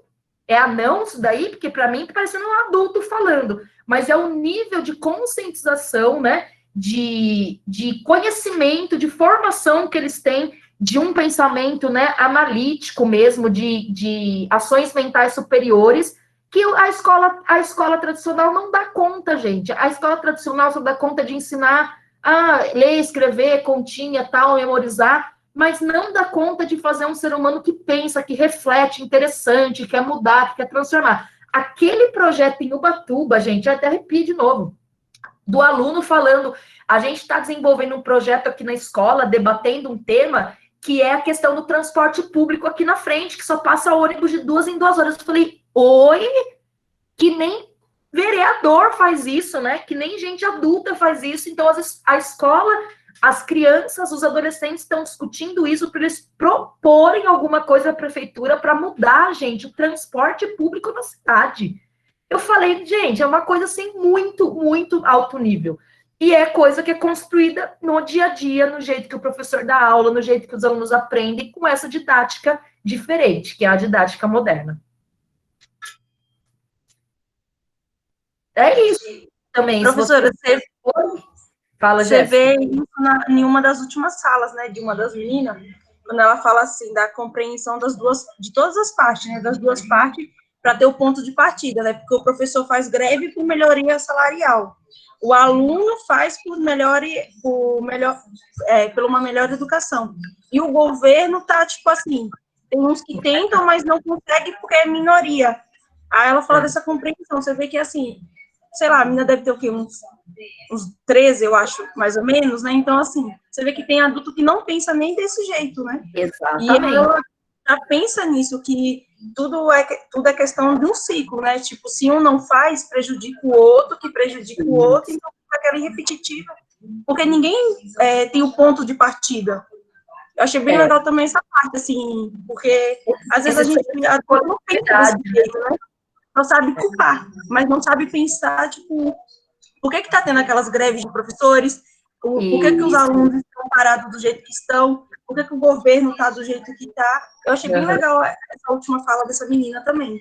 Isso. Eu não sei se eu comentei com vocês a semana passada, gente, mas essas escolas modernas trabalham muito com aluno o senso de coletividade, que a gente geralmente não tem na sociedade, né? Sou eu que vai me beneficiar, o meu direito, o meu isso, o meu dever nada. Então, o senso de coletividade que é trabalhado, né, na didática moderna é um senso de coletividade que eles vivem, né? Que eles fazem acontecer. E como nossos pensadores da didática moderna falam, né? A gente só aprende a refletir, a pensar, praticando o pensamento, gente. refletindo, criticando, analisando. Não adianta falar assim, ó, você tem que ser reflexivo, viu? Viu, fulano? Vem aqui, João, você tem que ser crítico. Não, ele tem que praticar essa criticidade, ele tem que praticar essa solidariedade, ele tem que praticar até mesmo a criatividade. Então, pensar dessa forma requer pensar dessa forma, treinar o pensamento dessa forma, né? Senão a gente não consegue falar assim, você tem que ser assim, você vai ser assim desse jeito. Ele tem que mesmo fazer no dia a dia dele na escola para que ele seja depois um cidadão que pense assim, um senso coletivo, analisando, refletindo, propondo, vendo prós, vendo contras, né? Para depois decidir as coisas. Eu achei muito bonito uma professora ali, que era meio estrangeira, meio argentina, parecia, que ela falou assim, eu sou a idealizadora, a diretora, a professora e a faxineira da escola.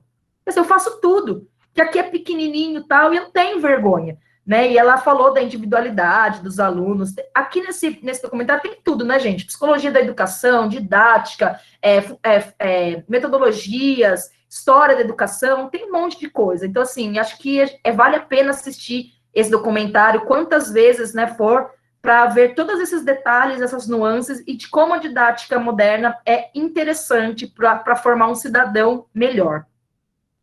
Gente, 9h25 já, a gente tem que terminar a aula 9h40, a gente tem 15 minutinhos, então eu vou abrir para quem quiser comentar mais alguma coisa que achou interessante, né, se quiser perguntar alguma coisa, mas se também não houver mais perguntas, né, daqui 15 minutinhos, a gente encerra a aula, e daí na aula que vem, a gente tem a continuação do conteúdo, a gente está quase finalizando a disciplina, a gente vai ter um filme ainda, que vocês vão assistir, maravilhoso, filme mesmo, filme lá, né, gente, de cinema, que fala sobre um professor, um aluno, sobre educação, que é para fechar nossa disciplina com chave de ouro, e daí na última aula é uma preparação para a prova, é uma aula mais tranquila, né, para vocês tirarem dúvidas e eu preparar vocês para fazer a avaliação, que começa no dia 30 e vai até o dia 4.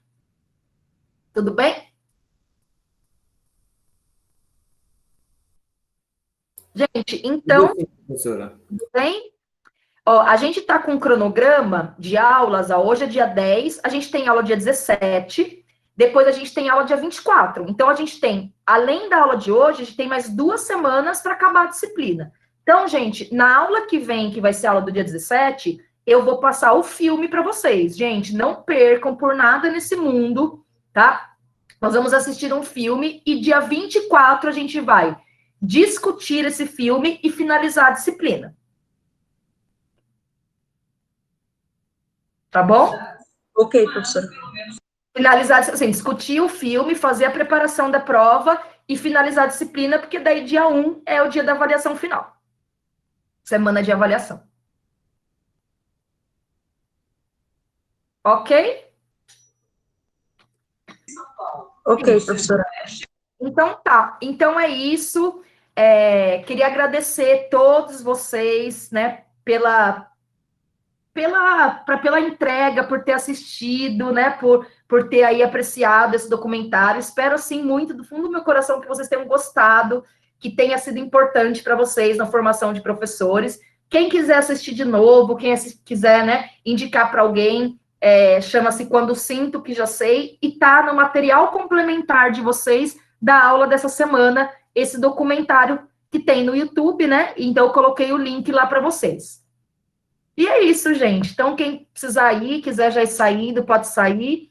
E obrigada a todos os 19 alunos que estão hoje com a gente: William, Tiffany, Rosana, Nicole, Natália, Natasha, Milena, Marluce, Maria Vitória, Josineide, Jéssica, Giovana, Érica, Eliette, Eliane, Cristiane, Carolina, nossa colega aí, professora, Brenda, Angelita e Ana Paula. Boa noite para todo mundo. Boa noite, professora. Uma boa semana. Boa noite, professora. E até a semana. Boa noite, professora. Boa noite, gente.